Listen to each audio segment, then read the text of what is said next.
18ರಿಂದ 20 ಆಕರ ಗ್ರಂಥಗಳ ನೆರವಿನಿಂದ ಈ ಬುಕ್ಕನ್ನು ನಾನು ರಚನೆ ಮಾಡಿದ್ದೀನಿ. ಇವನ್ ಇಂಗ್ಲೀಷ್ ನಾಲೆಡ್ಜ್ ಇದ್ದವರು ಕೂಡ ಈಸಿಯಾಗಿ ಓದಿದರೆ ಈಸಿಯಾಗಿ ಅರ್ಥ ಆಗಲ್ಲ ಅದು. ಹಾಗಾಗಿ ಆ ಉದ್ದೇಶದಿಂದ ನಮ್ಮ ಕನ್ನಡಿಗರಿಗೆ ಟ್ರೈನಿಂಗ್ ಬಗ್ಗೆ ಮಾಹಿತಿ ನೀಡಬೇಕು ಅನ್ನೋ ಉದ್ದೇಶದಿಂದ ಈ ಬುಕ್ಕನ್ನು ಬರೆದೆ. ಪ್ರತಿಯೊಬ್ಬ ಡಾಗ್ ಪೇರೆಂಟ್ಗೆ ಇದೊಂದು ಉತ್ತಮವಾದಂತಹ ಕೃತಿ ಅಂತ ಹೇಳಲಿಕ್ಕೆ ಇಷ್ಟಪಡ್ತೀನಿ. ಅದೊಂದು ಉತ್ತಮ ಮಾರ್ಗದರ್ಶಿ ಅಂತ ಹೇಳ್ಬೋದು. ನನ್ನ ಹೆಸರು ವಿರೂಪಾಕ್ಷ ಅಂತ. ನಾನು ಪ್ರಸ್ತುತ ಧಾರವಾಡ ಪೊಲೀಸ್ ಟ್ರೈನಿಂಗ್ ಸ್ಕೂಲಲ್ಲಿ ACD ಆಗಿ ವರ್ಕ್ ಮಾಡ್ತಾಯಿದ್ದೀನಿ.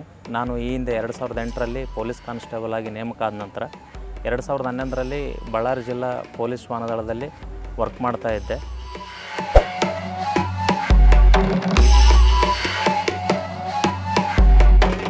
ಪ್ರಸ್ತುತ ನಮ್ಮ ರಾಜ್ಯದಲ್ಲಿ ಎಕ್ಸ್ಪ್ಲೋಸಿವ್ ಡಿಟೆಕ್ಷನ್ಗೆ, ಟ್ರ್ಯಾಕರ್ ಡಾಗ್ ಅಂದರೆ ಅಪರಾಧಗಳನ್ನು ಪತ್ತೆ ಹಚ್ಚಲಿಕ್ಕೆ, ಅದೇ ರೀತಿಯಾಗಿ ನರ್ಕೋಟಿಕ್ಕು, ಗಾಂಜಾ ಮತ್ತು ಮಾದಕ ವಸ್ತುಗಳನ್ನು ಪತ್ತೆ ಹಚ್ಚಲಿಕ್ಕೆ, ಅದೇ ರೀತಿಯಾಗಿ ಪೆಟ್ರೋಲಿಂಗು, IED ಮತ್ತು ಅಟ್ಯಾಕಿಂಗ್ ಸಲುವಾಗಿ 4 ತೆರನಾದ ಶ್ವಾನಗಳನ್ನು ಬಳಸ್ತಾ ಇದ್ದೀವಿ.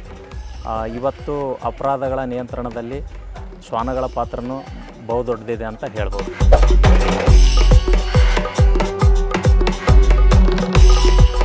ನಾನು ಬೇಸಿಕಲಿ ಪೆಟ್ ಲವರ್. ಸಣ್ಣವನಿದ್ದಾಗಿಂದ ನಾಯಿಗಳನ್ನು ಸಾಕ್ತಾಯಿದ್ದೆ. ಆದರೆ ನಮಗೆ ಆವಾಗ ನಾಯಿಗಳನ್ನು ಯಾವ ಥರ ಪಾಲನೆ ಮಾಡಬೇಕು ಅನ್ನೋದ್ರ ಬಗ್ಗೆ ಕನಿಷ್ಠ ಜ್ಞಾನ ಕೂಡ ಇರಲಿಲ್ಲ. 2011ರಲ್ಲಿ ಡಾಗ್ ಸ್ಕ್ವಾಡಲ್ಲಿ ಹಾಡುಗೋಡೆಯಲ್ಲಿ ಟ್ರೈನಿಂಗ್ ಮಾಡುವಂಥ ಸಂದರ್ಭದಲ್ಲಿ ನಾವು ನಾಯಿ ಸಾಕುವಾಗ ಈ ಬೇಸಿಕ್ಸ್ ಎಲ್ಲ ನಮಗೆ ಗೊತ್ತೇ ಇರಲಿಲ್ಲಲ್ಲ ಅಂತ ಅನಿಸಿತು. ಅದೇ ರೀತಿಯಾಗಿ ಹೊರಗಡೆ ಸಾರ್ವಜನಿಕರಿಗೆ ನಾಯಿ ಕಾಳಜಿ ಮಾಡುವಂತಹ ಒಂದು ಕನಿಷ್ಠ ಜ್ಞಾನ ಕೂಡ ಇಲ್ಲ ಅಂತ ತಿಳಿದು ಬಂತು. ಹಾಗಾಗಿ ನಾಯಿಗಳ ಬಗ್ಗೆ ಜನರಿಗೆ ಅರಿವನ್ನು ಮೂಡಿಸ್ಬೇಕು, ಅವುಗಳ ಪಾಲನೆಯನ್ನು ಯಾವ ರೀತಿಯಾಗಿ ಮಾಡಬೇಕು ಅನ್ನೋದ್ರ ಬಗ್ಗೆ ಜನರಲ್ಲಿ ಅವೇರ್ನೆಸ್ ಮೂಡಿಸ್ಬೇಕು ಅನ್ನೋ ಉದ್ದೇಶದಿಂದ 2014ರಿಂದನೇ ನಾನು ಒಂದು ಬುಕ್ ಬರಲಿಕ್ಕೆ ಸಿದ್ಧತೆ ಮಾಡಿದೆ. ನಡುವೆ ಒಂದಿಷ್ಟು ಸಮಸ್ಯೆ ಆಗಿದ್ದರಿಂದ ಆ ಬುಕ್ಕನ್ನು ಪ್ರಕಟಿಸೋ ಗೋಜಿಗೆ ನಾನು ಹೋಗಲಿಲ್ಲ. ಆ ನಂತರ ರೀಸೆಂಟಾಗಿ ಇತ್ತೀಚೆಗೆ ಒಂದು ಪುಸ್ತಕವನ್ನು ಬರೀಬೇಕು ಅನ್ನೋ ಉದ್ದೇಶದಿಂದ ನೀವು ನಾಯಿ ಸಾಕುತ್ತೀರ ಅನ್ನುವಂಥ ಈ ಒಂದು ಬುಕ್ಕನ್ನು ಬರೆದೆ. ಈ ಬುಕ್ಕಲ್ಲಿ ನಾಯಿ ಒಂದು ಪಪ್ಪಿ ಪರ್ಚೇಸ್ ಮಾಡೋದ್ರಿಂದ ಹಿಡಿದು ಪಪ್ಪಿ ಯಾವ ರೀತಿ ಪರ್ಚೇಸ್ ಮಾಡಬೇಕು, ಈ ಸಂದರ್ಭದಲ್ಲಿ ಯಾವ ರೀತಿಯಾಗಿ ಮೋಸ ಹೋಗೋ ಸಾಧ್ಯತೆ ಇರುತ್ತೆ, ಗ್ರೂಮಿಂಗು, ಮೈಕ್ರೋಚಿಪ್ಪು, ಪೇಪರು ಮತ್ತು ಸೋಷಿಯಲೈಸೇಷನ್ನು, ಈಗ ಹೊಸ್ದಾಗಿ ನಾಯಿ ತಂದಾಗ ಕಾಲು ಯಾಕೆ ಡೊಂಕಾಗುತ್ತೆ, ಸ್ಪಾಂಜ್ ಬಾತು, ಸ್ನಾನ ಮಾಡಿಸೋದ್ರ ಬಗ್ಗೆ, ಉಗುರು ಕಟ್ ಮಾಡೋದ್ರ ಬಗ್ಗೆ, ಅಂದರೆ ಗ್ರೂಮಿಂಗಲ್ಲಿ ಏನು ಬರುತ್ತೆ ಅದೆಲ್ಲ. ನೆಕ್ಸ್ಟು ಫೀಡಿಂಗು, ಮರಿಗೆ, ಅಡಲ್ಟ್ಗೆ, ಆ ರೀತಿಯಾಗಿ ಸೀನಿಯರ್ ಡಾಗ್ಸ್ಗೆ ಯಾವ ಥರ ಫೀಡ್ ಮಾಡಬೇಕು, ಏನು ಫೀಡ್ ಮಾಡಬೇಕು, ಏನು ಮಾಡಬಾರ್ದು, ನೆಕ್ಸ್ಟು ಫೀಡ್ ಮಾಡುವಾಗ ಯಾವ ಥರ ಫೀಡ್ ಮಾಡಬೇಕು, ಮತ್ತು ನೆಕ್ಸ್ಟ್ ಬಂದು ಬಿಹೇವಿಯರಲ್ ಇಶ್ಯೂಸ್ ಬಗ್ಗೆ, ಯಾವುದ್ಯಾವುದು ಬಿಹೇವಿಯರಲ್ ಇಶ್ಯೂಸ್ ಉಂಟಾಗುತ್ತೆ ಅದನ್ನು ಯಾವ ಥರ ನಾವು ನಿವಾರಿಸಬೇಕು, ಒಬಿಡಿಯನ್ಸ್ ಟ್ರೈನಿಂಗ್ ಬಗ್ಗೆ, ಅದೇ ರೀತಿಯಾಗಿ ಡಿಸೀಸಸ್ ಬಗ್ಗೆ, ನಾಯಿಗಳಿಗೆ ಯಾವುದ್ಯಾವುದು ಡಿಸೀಸಸ್ ಬರುತ್ತೆ ಮತ್ತು ಅದನ್ನು ಪ್ರಿವೆನ್ಷನ್ ಯಾವ ಥರ ಮಾಡಬೇಕು, ಡಿವಾರ್ಮಿಂಗು, ವ್ಯಾಕ್ಸಿನೇಷನ್ನು ಮತ್ತು ಜೂನೋಟಿಕ್ ಡಿಸೀಸಸ್, ಪ್ರಾಣಿಜನ್ಯ ಕಾಯಿಲೆಗಳು ನಾಯಿಯಿಂದ ಮಾನವರಿಗೆ ಯಾವುದು ಬರುತ್ತೆ, ಮತ್ತು ಡಾಗನ್ನು ಯಾವ ರೀತಿಯಾಗಿ ಹ್ಯಾಂಡಲ್ ಮಾಡಬೇಕು ಅನ್ನೋದ್ರ ವಿಚಾರದ ಬಗ್ಗೆ ಸವಿವರವಾಗಿ ಬರೆದಿದ್ದೀನಿ. ಪ್ರತಿಯೊಬ್ಬ ಡಾಗ್ ಪೇರೆಂಟ್ಗೆ ಇದೊಂದು ಉತ್ತಮವಾದಂತಹ ಕೃತಿ ಅಂತ ಹೇಳಲಿಕ್ಕೆ ಇಷ್ಟಪಡ್ತೀನಿ. ಅದೊಂದು ಉತ್ತಮ ಮಾರ್ಗದರ್ಶಿ ಅಂತ ಹೇಳ್ಬೋದು.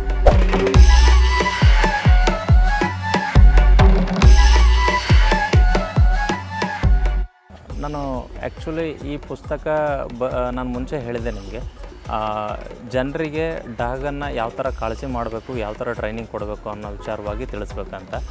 ಈಗ ಆಲ್ಮೋಸ್ಟ್ ಆಲ್ ನಾವು ಟ್ರೈನಿಂಗ್ ಅನ್ನೋ ವಿಚಾರಕ್ಕೆ ಬಂದರೆ ಈಗ ವೃತ್ತಿಪರ ತರಬೇತಿದಾರರು ಎಲ್ರಿಗೂ ಈಸಿ ಅವೈಲೇಬಲ್ ಆಗಲ್ಲ, ಮತ್ತು ತರಬೇತಿ ಇದು ಕೂಡ ತುಂಬ ದುಬಾರಿ ಆಗಿದೆ, ಫೀಸಸ್ ಎಲ್ಲ ತುಂಬ ದುಬಾರಿ ಆಗಿದೆ.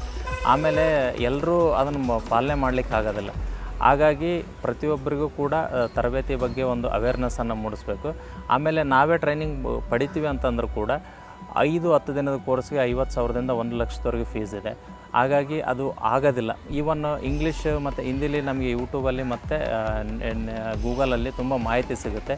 ಬಟ್ ಪಾರಿಭಾಷಿಕ ಪದಗಳ ಜ್ಞಾನದ ಕೊರತೆಯಿಂದಾಗಿ ಇವನ್ ಇಂಗ್ಲೀಷ್ ನಾಲೆಡ್ಜ್ ಇದ್ದವರು ಕೂಡ ಈಸಿಯಾಗಿ ಓದಿದರೆ ಈಸಿಯಾಗಿ ಅರ್ಥ ಆಗಲ್ಲ ಅದು. ಹಾಗಾಗಿ ಆ ಉದ್ದೇಶದಿಂದ ನಮ್ಮ ಕನ್ನಡಿಗರಿಗೆ ಟ್ರೈನಿಂಗ್ ಬಗ್ಗೆ ಮಾಹಿತಿ ನೀಡಬೇಕು ಅನ್ನೋ ಉದ್ದೇಶದಿಂದ ಈ ಬುಕ್ಕನ್ನು ಬರೆದೆ. ಇದು ಯಾವ ಥರ ಪ್ರಶ್ನೆ ಅಂದರೆ, ಮುಂಚೆ ಎಲ್ಲ ಯಾರೂ ಟ್ರೈನಿಂಗ್ ಮಾಡ್ತಾ ಇರಲಿಲ್ಲ, ಸುಮ್ಮನೆ ಸಾಕ್ತಾಯಿದ್ರು. ಇತ್ತೀಚೆಗೆ ಟ್ರೈನಿಂಗ್ ಬಗ್ಗೆ ಅವೇರ್ನೆಸ್ ತುಂಬ ಜಾಸ್ತಿ ಆಗ್ತಾಯಿದೆ. ನನ್ನ ಪ್ರಕಾರ ಮನೆ ನಾಯಿಗೆ ಟ್ರೈನಿಂಗ್ ಕೊಟ್ಟರೆ ಒಳ್ಳೆಯದು. ಯಾಕಂದರೆ ನಾಯಿ ಈಸಿಲಿ ಸೋಷಿಯಲೈಸ್ ಆಗುತ್ತೆ, ಬ್ಯಾಡ್ ಬಿಹೇವಿಯರ್ಸ್ ಎಲ್ಲ ದೂರ ಆಗುತ್ತೆ, ಈಸಿ ಹ್ಯಾಂಡಲ್ ಮಾಡ್ಬೋದು. ಮತ್ತು ಅದಕ್ಕೆ ಟ್ರೀಟ್ಮೆಂಟ್ ಕೊಡುವಂಥ ಸಂದರ್ಭದಲ್ಲಿ ಅದನ್ನು ಈಸಿ ಹ್ಯಾಂಡಲ್ ಮಾಡಲಿಕ್ಕೆ ಅನುಕೂಲ ಆಗುತ್ತೆ.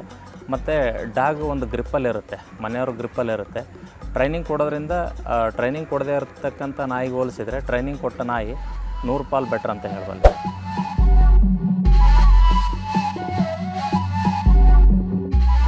ಹೌದು, ನಾನು ಹಲವಾರು ಕ್ರೈಮ್ ಕೇಸ್ಗಳಿಗೆ ಡಾಗನ್ನು ತೊಗೊಂಡು ಹೋಗಿದ್ದೀನಿ. ನಾನು ಹೋದಂಥ ಆಲ್ಮೋಸ್ಟ್ ಆಲ್ ಎಲ್ಲ ಮನೆಗಳಲ್ಲೂ ಅವರು ನಾಯಿ ಸಾಕಿರ್ತಿರಲಿಲ್ಲ. ಅಂದರೆ ಸಾಕಿದ್ರಂದರೆ ಅವರು ಒಂದು ಚೆನ್ನಾಗಿ ಸಾಕಿರ್ತಿದ್ದಿಲ್ಲ. ಯಾವುದೋ ಬೀದಿಲಿ ಹೋಗೋ ಅಂಥ ನಾಯಿಗೆ ಒಂದು ಸ್ವಲ್ಪ ರೊಟ್ಟಿ ಹಾಕಿ ನಮ್ಮದು ಮನೆ ನಾಯಿ ಅನ್ನೋ ಥರ ಸಾಕಿರ್ತಿದ್ರು. ಯಾರೂ ಕೂಡ ಒಂದು ಅದ್ರ ಬಗ್ಗೆ ವಿಶೇಷ ಕಾಳಜಿಯನ್ನು ವಹಿಸಿ ನಮ್ಮದೇ ಮನೆ ನಾಯಿ ಅನ್ನೋ ಥರ ಯಾರೂ ಸಾಕಿರಲಿಲ್ಲ. ಆಮೇಲೆ ನಾನು ನೋಡಿದಂಥ ಆಲ್ಮೋಸ್ಟ್ ಆಲ್ ಯಾವುದೇ ಮನೆಗಳಲ್ಲಿ ನಾಯಿ ಸಾಕಿರಲಿಲ್ಲ. ಹಾಗಾಗಿ ನಾನು 2022ರಲ್ಲಿ 18 ಡಿಸ್ಟಿಕ್ಗಳ ಕ್ರೈಮ್ ಡಾಗ್ ಹ್ಯಾಂಡ್ಲರ್ ಹತ್ರ ಮಾತಾಡಿ ಅವರು ಅಟೆಂಡ್ ಮಾಡಿದಂತಹ ಕ್ರೈಮ್ ಕೇಸ್ಗಳಲ್ಲಿ ಎಷ್ಟು ಮನೆಗಳಲ್ಲಿ ನಾಯಿ ಇತ್ತು ಅಂತ ಅನ್ನೋದ್ರ ಬಗ್ಗೆ ಒಂದು ಸಮೀಕ್ಷೆನ ನಡೆಸಿದೆ. ಈ ಟೈಮಲ್ಲಿ ನನಗೆ 2,500 ಕ್ರೈಮ್ ಕೇಸಲ್ಲಿ 140ರಿಂದ 150 ಕೇಸ್ಗಳಲ್ಲಿ ಮಾತ್ರ ನಾಯಿಯನ್ನು ಸಾಕಿದ್ದು ತಿಳಿದು ಬಂತು. ಆಮೇಲೆ ಆ ನಾಯಿ ಸಾಕಿದವರು ಕೂಡ ಅವರು ಒಂದು ಹೆಚ್ಚಿನ ಮುತುವರ್ಜಿ ವಹಿಸಿ ಸಾಕಿರಲಿಲ್ಲ. ಅಂದರೆ ಯಾವುದೋ ಬೀದಿ ನಾಯಿನ ಸುಮ್ಮನೆ ಸಾಕಿಬಿಟ್ಟು ಊಟ ಹಾಕಿ ಈ ಥರ ಎಲ್ಲ ಸಾಕಿದ್ರು. ಯಾರೂ ಕಾಳಜಿ ವಹಿಸಿ ಸಾಕಿರಲಿಲ್ಲ. ಮತ್ತು ಯಾರು ಕಾಳಜಿ ವಹಿಸಿ ಸಾಕಿದ್ರು ಅವ್ರ ಮನೆಯಲ್ಲಿ ನಾಯಿ ಇದ್ದದ್ದಕ್ಕೂ ಒಂದು ಸಾರ್ಥಕ ಅನ್ನೋ ಥರ ಆಗಿತ್ತು. ಅಂದರೆ ಇಲ್ಲಿ ದಾವಣಗೆರೆಯಲ್ಲಿ ಒಂದು ಕೇಸಲ್ಲಿ ಒಂದು ಜರ್ಮನ್ ಶೆಪರ್ಡ್ ಪಪ್ಪಿ ಡಕಾಯಿತರ ಅಟ್ಯಾಕ್ ಮಾಡಿದಾಗ ಅವ್ರ ಮೇಲೆ ಅಟ್ಯಾಕ್ ಮಾಡಿ ಅವರು ನಾಯಿಯನ್ನು ಸಾಯಿಸಿದಂಥ ಒಂದು ಘಟನೆ ಕೂಡ ವರದಿಯಾಗಿತ್ತು. ಆ ಥರ ಅಂದರೆ ಒಟ್ಟಾರೆ ಅಪರಾಧ ಪ್ರಕರಣಗಳಲ್ಲಿ ಕಳ್ಳತನ ಆಯಿತು ಅಥವಾ ಡಕಾಯಿತಿ ಆಯಿತು 6% ಮನೆಗಳಲ್ಲಿ ಮಾತ್ರವೇ ನಾಯಿ ಇದ್ದಾಗ ಕೂಡ ಕಳ್ಳತನ ಆಗಿರೋದ್ರ ಬಗ್ಗೆ ವರದಿ ಆಯಿತು. ಅಂದರೆ ಕೇವಲ ಕಳ್ಳತನ ಅಂತ ಒಂದೇ ಅಲ್ಲ, ಈಗ ಒಂದು ಮನೆ ಊರಿಂದ ಹೊರಗಡೆ ಇದೆ ಅಂತ ಅಂದಾಗ ಅಲ್ಲಿ ಸುತ್ತಮುತ್ತಲ ಕಾಡಿತ್ತು ಏನಾದರೂ ಇತ್ತಂದರೆ ಈ ಪ್ರೆಡೇಟರ್ ಆ್ಯನಿಮಲ್ಸು, ಇದು ಚಿರತೆ, ತೋಳ ಈ ಥರ ಎಲ್ಲ ಪ್ರಾಣಿಗಳು ಮನೆ ಹತ್ರ ಬರುವಂಥ ಸಾಧ್ಯತೆ ಇರುತ್ತೆ. ಮಕ್ಕಳು ಹೊರಗಡೆ ಆಟ ಆಡ್ತಾ ಇರ್ತಾರೆ, ಆ ಮಕ್ಕಳ ಮೇಲೆ ದಾಳಿ ಮಾಡುವಂಥ ಸಾಧ್ಯತೆ ಕೂಡ ಇರುತ್ತೆ. ರಾಮನಗರದಲ್ಲಿ ಒಂದು ವರದಿ ಆಗಿತ್ತು.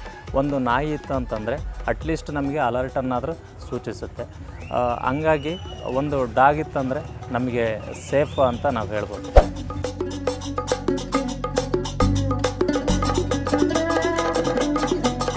ಡಾಗ್ಗಳಿಗೆ ಟ್ರೈನಿಂಗ್ ವಿಚಾರವಾಗಿ 4 ಥರನಾಗಿ ಟ್ರೈನಿಂಗನ್ನು ಕೊಡ್ಬೋದು. ಒಂದು ಕೆನಲ್ ಮ್ಯಾನರ್ಸ್ ಅಥವಾ ಹೌಸ್ ಮ್ಯಾನರ್ಸ್ ಅಂತ ಹೇಳ್ತೀವಿ. ಅಂದರೆ ಮನೆಯಲ್ಲಿ ಪಾರ್ಟಿ ಮಾಡೋದಾಗಿರ್ಬೋದು, ಬೆನ್ನಟ್ಟೋದು, ಬೈಟಿಂಗ್ ಬಿಹೇವಿಯರು, ಈ ಥರ ಎಲ್ಲ ಬಿಹೇವಿಯರು. ಆಮೇಲೆ ಒಬಿಡಿಯನ್ಸ್ ಟ್ರೈನಿಂಗ್ ಅಂದರೆ ಸಿಟ್ಟು, ಅಪ್ಪು, ಡೌನು, ಕೂಡೋದು, ನಿಲ್ಲೋದು, ಕರೆದಾಗ ಬರೋದು, ಈ ಥರ ಎಲ್ಲ ಟ್ರೈನಿಂಗು.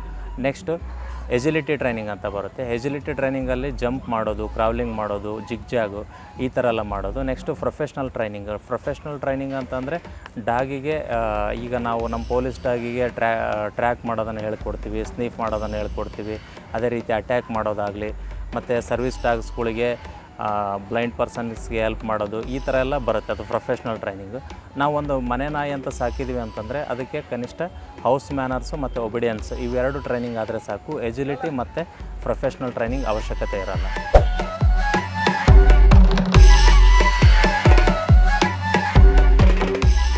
ಸಾಕಲಿಕ್ಕೆ ದೇಶಿ ತಳಿಗಳು ಉತ್ತಮ ಅಥವಾ ವಿದೇಶಿ ತಳಿಗಳು ಉತ್ತಮ ಅಂತ ನೋಡೋದಾದರೆ ನಿಮಗೆ ಆ್ಯಪಲ್ ಇಷ್ಟನಾ ಅಥವಾ ಆರೆಂಜ್ ಇಷ್ಟನಾ ಅಂತ ಕೇಳ್ದಂಗೆ. ಅಂದರೆ ಯಾರಿಗೆ ಯಾವ ಹಣ್ಣು ಇಷ್ಟ ಆಗುತ್ತೆ ಅದನ್ನು ತಿನ್ಬೇಕು. ಅಂದರೆ ನಾವಿಲ್ಲಿ ಆ್ಯಪಲ್ ಶ್ರೇಷ್ಠ ಅಂತ ಹೇಳಕ್ಕೆ ಬರಲ್ಲ, ಆರೆಂಜ್ ಶ್ರೇಷ್ಠ ಅಂತ ಹೇಳಕ್ಕೆ ಬರಲ್ಲ. ಯಾಕಂದರೆ ಅದಕ್ಕೆ ಅದರದೇ ಆದಂಥ ರುಚಿ ಮತ್ತು ಪೋಷಕಾಂಶಗಳಿರುತ್ತೆ, ಇದಕ್ಕೆ ಇದರದೇ ಆದಂಥ ರುಚಿ ಮತ್ತು ಪೋಷಕಾಂಶಗಳಿರುತ್ತೆ. ಈಗ ನಾವೊಂದು ದೇಶಿ ತಳಿ ಅಂತ ಬಂದಾಗ ನಾವು ಇಲ್ಲಿ ಸ್ಥಳೀಯವಾಗಿ ನಮಗೇನು ಅವೈಲೇಬಲ್ ಇದೆ, ಇಂಡಿಯನ್ ಪರಿಯಾಡ್ ಆಗಿದೆ ಮತ್ತು ಮುಧೋಳ ಇದೆ. ಆಮೇಲೆ ತಮಿಳ್ನಾಡು ಹೋದರೆ ರಾಜಪಾಳ್ಯಂ, ಕೊಂಬೈ, ಚಿಪ್ಪಿಪಾರೈ, ಕನ್ನಿ ಈ ಥರ ಇದೆ. ಇಲ್ಲಿ ನಮ್ಮ ದಕ್ಷಿಣ ಭಾರತದಲ್ಲಿ ನಮ್ಗೆ ಈಸಿ ಅವೈಲೇಬಲ್ ಇರತಕ್ಕಂಥದ್ದು ಮುಧೋಳ ಆಗಿರ್ಬೋದು, ಇಂಡಿಯನ್ ಪರಿಯಾ ಮತ್ತು ರಾಜಪಾಳ್ಯಂ ಈ ಥರ ತಳಿ ಆಗಿರ್ಬೋದು. ನಾವು ಇಲ್ಲಿ ವೆದರ್ಗೆ ಈ ಸ್ಥಳೀಯ ತಳಿಗಳನ್ನು ಸಾಕೊಂಡಾಗ ಇಲ್ಲಿ ಆಹಾರ ಪದ್ಧತಿಗೆ ಸ್ವಲ್ಪ ಚೆನ್ನಾಗಿ ಹೋಗುತ್ತೆ. ಈ ತಳಿಗಳನ್ನು ತಗೊಂಡೋಗಿ ಉತ್ತರ ಭಾರತದ ಹಿಮಚ್ಛಾದಿತ ಪ್ರದೇಶಗಳಲ್ಲಿ ಸಾಕಿದರೆ ಅದು ಸರಿಯಾಗಲ್ಲ, ಮತ್ತು ಅವುಗಳ ಜೀವಿತಾವಧಿ ಕುಂಠಿತ ಆಗ್ಬೋದು, ಮತ್ತು ಏನೇನಾದರೂ ಸಮಸ್ಯೆಗಳು ಸೃಷ್ಟಿಯಾಗ್ಬೋದು. ಮತ್ತು ಉತ್ತರ ಭಾರತದ ಗಡ್ಡಿ ಕುತ್ತದಂಥ ತಳಿಗಳನ್ನು ತಂದು ದಕ್ಷಿಣ ಭಾರತದ ಒಂದು ಒಣ ಹವೆಯ ಪ್ರದೇಶದಲ್ಲಿ ಸಾಕಿದಾಗ ಅದು ಕೂಡ ಅಡ್ಜಸ್ಟ್ ಆಗಲ್ಲ. ನಮಗೆ ಯಾವ ತಳಿ ಯಾವ ಕಾರಣಕ್ಕಾಗಿ ಇಷ್ಟನೋ ಆ ತಳಿ ಸಾಕಬೇಕೆ ಹೊರತು ನಾವು ದೇಶಿ ತಳಿ ಅಥವಾ ವಿದೇಶಿ ತಳಿ ಅನ್ನೋ ಕಾರಣಕ್ಕೆ ಸಾಕ್ಲಿಕ್ಕೆ ಹೋಗಬಾರ್ದು ಅನ್ನೋದು ನನ್ನ ಅಭಿಮತ.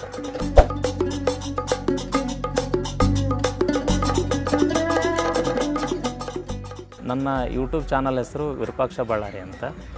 ನಾನು ಸ್ಟಾರ್ಟಿಂಗಲ್ಲಿ ಯೂಟ್ಯೂಬಲ್ಲಿ ವೀಡಿಯೋಸ್ ನೋಡ್ತಾ ಇರ್ತಕ್ಕಂಥ ಸಂದರ್ಭದಲ್ಲಿ ಬೇರೆ ಭಾಷೆ ಹಿಂದಿ, ಇಂಗ್ಲೀಷು ಮತ್ತು ತಮಿಳು, ತೆಲುಗಲ್ಲೆಲ್ಲ ವೀಡಿಯೋಸ್ ಮಾಡ್ತಾಯಿದ್ರು.